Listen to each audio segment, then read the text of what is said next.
1912 में एक विशालकाय समुद्री जहाज बनाया गया था, जिसके बारे में कहा जाता था कि इसे तो ईश्वर भी नहीं डुबा सकते हैं। टाइटैनिक नाम का ये जहाज 269 मीटर लंबा था और उस वक्त स्टील से बनाया गया था। चालक दल और यात्रियों को मिलाकर इस पर कुल करीब 33 लोगों के ठहरने की सुविधा थी। लेकिन ब्रिटेन से अमेरिका जाते वक्त अटलांटिक सागर में एक रात हुए हादसे के बाद ये जहाज महज कुछ घंटों में डूब गया। इसका मलबा आज तक वहीं पड़ा है।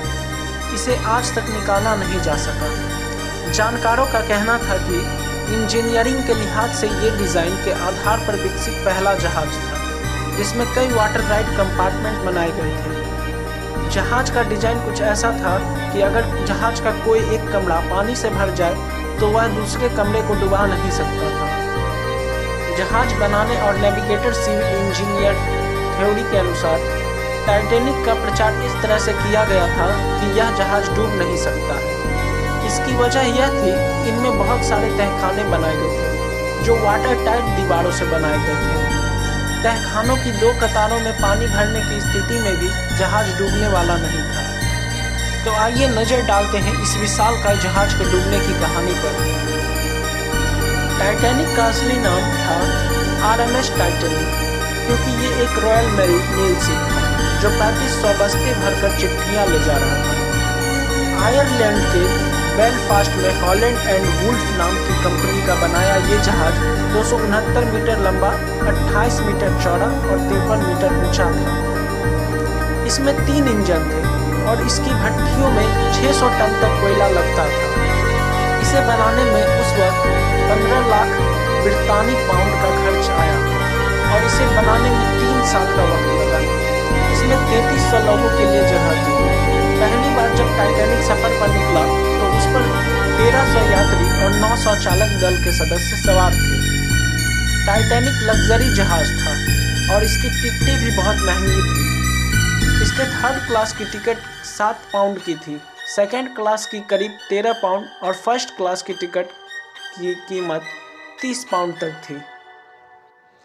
टाइटैनिक के डूबने से कुछ महीने पहले 1911 में ग्रीनलैंड के दक्षिणी पश्चिमी हिस्से में मौजूद एक ग्लेशियर का 500 मीटर एक बड़ा टुकड़ा उससे अलग हो गया।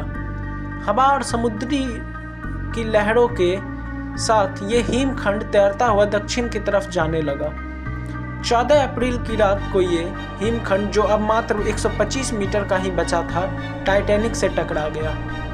हिमखंड से टकराने के बाद महज 4 घंटे के भीतर टाइटैनिक डूब गया। हादसे के वक्त टाइटैनिक 41 किलोमीटर प्रति घंटे की रफ्तार से इंग्लैंड के साउथहैम्पटन से अमेरिका के न्यूयॉर्क की ओर बढ़ रहा था। हादसे के वक्त टाइटैनिक में यात्रियों और चालक दल मिलाकर कुल 2200 लोग सवार थे। हादसे में 1500 के करीब लोगों की मरने की खबर आई। 111 साल बाद भी सबसे बड़ा समुद्री हादसा माना जाता है। हादसे के कारणों की जांच ब्रितानी सरकार ने करवाई। अमेरिकी सरकार ने भी इसमें विस्तृत जांच करवाई। ब्रितानी कमिश्नर की रिपोर्ट के अनुसार जहाज तेजी से जा रहा था और हिमखंड से टकराया, सही उसके डूबने का कारण बना। इस हादसे में जान गंवाने वाले कई लोगों के परिजनों का मानना है कि समुद्र तल की ये जगह उनके रिश्तेदारों की कब्रगाह है, जिसे छेड़ा नहीं जाना चाहिए। इस हादसे में जीवित बची ईवा हार्ट कहती है, मुझे लगता है कि ये मेरे पिता समेत और 1500 लोगों का कब्र है। इसे छेड़ने की कोशिश नहीं की जानी चाहिए। तो चलिए अब हम लोग जानते हैं कि आखिर टाइटैनिक का मलबा हमें मिला कहाँ। टाइटैनिक का मलबा 1 सितंबर 1985 को अटलांटिक सागर के समुद्र तल में 2600 फीट नीचे मिला था। इसकी तलाश अमेरिका और फ्रांस के साझा एक्सपेडिशन ने की थी, जिसका नेतृत्व डॉक्टर रॉबर्ट बेलार्ड कर रहे थे। अमेरिकी नौसेना की मदद से की गई इस तलाश में 2 जहाज़ों की मदद ली गई थी। इसके सबसे पहले इसकी तस्वीर आग्रो नाम के मानव रहित सबमरीन ने ली थी।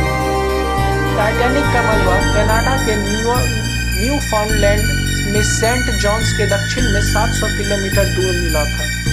ये जगह अमेरिका के नोवा स्कॉटिया के हैलिफैक्स से करीब 595 किलोमीटर दक्षिण पूर्व में है।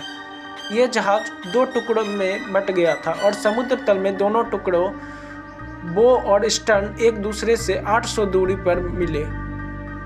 तो चलिए अब हम लोग जानते हैं आखिर क्यों डूबा था टाइटैनिक। इंग्लैंड के साउथहैम्पटन से अमेरिका की तरफ चला ये जहाज अटलांटिक सागर पार करते हुए एक विशालकाय हिमखंड से टकरा गया।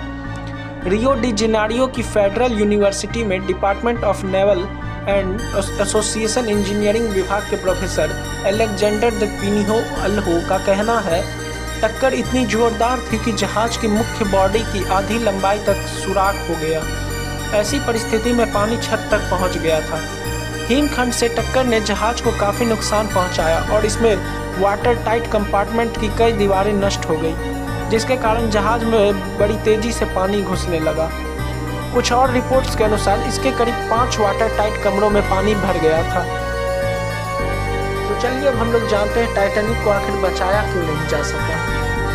जिस दिन टाइटैनिक ने अपनी पहली यात्रा शुरू की, उससे कुछ दिन पहले एक और जहाज ने अटलांटिक सागर को पार किया था। इस जहाज ने टाइटैनिक को चेतावनी दी थी। MS मसावा नाम के इस जहाज ने 12 अप्रैल को टाइटैनिक को हिमखंड के बारे में एक वायरलेस मैसेज भेजा था, लेकिन इसका संदेश शायद कभी टाइटैनिक तक नहीं पहुंच सका। समुद्र के भीतर टाइटैनिक जिस जगह पर है वहां उसके मलबे में जंग लग चुका है और बैक्टीरिया और अन्य कीटाणु उसे तेजी से खत्म कर रहे हैं। जानकारों की माने तो इस विशालकाय जहाज का अस्तित्व शायद अगले 20 सालों में इतिहास बन जाएगा। हाल के दिनों में 1000 टन से भारी जहाज से लाए गए कुछ सामान की प्रदर्शनी आयोजित की गई थी, लेकिन इस विशालकाय जहाज को समुद्र से बाहर निकालना असंभव है। कुछ साल पहले सैल्वेज एक्सपर्ट कैंडल मैकडोनाल्ड ने कहा था कि इसे समुद्र तल से उठाने की कोशिश भी नहीं की जानी चाहिए। मलबा जिस हालत में है, निकालने की कोशिश में वह बिखर जाएगा। यही वजह है कि ओशन गेट जैसी कंपनी इसे देखने के लिए खास टूर आयोजित करती है, जिसमें एक सबमर्सिबल में बैठे समुद्र की गहराई में उतरकर इस जहाज को देखा जाता है। तो यही थी टाइटैनिक के पीछे डूबने की कहानी। उम्मीद करता हूँ आपको ये वीडियो अच्छा लगा होगा। अगर वीडियो अच्छा लगा तो वीडियो को लाइक करें, चैनल को सब्सक्राइब करें और वीडियो को शेयर करें।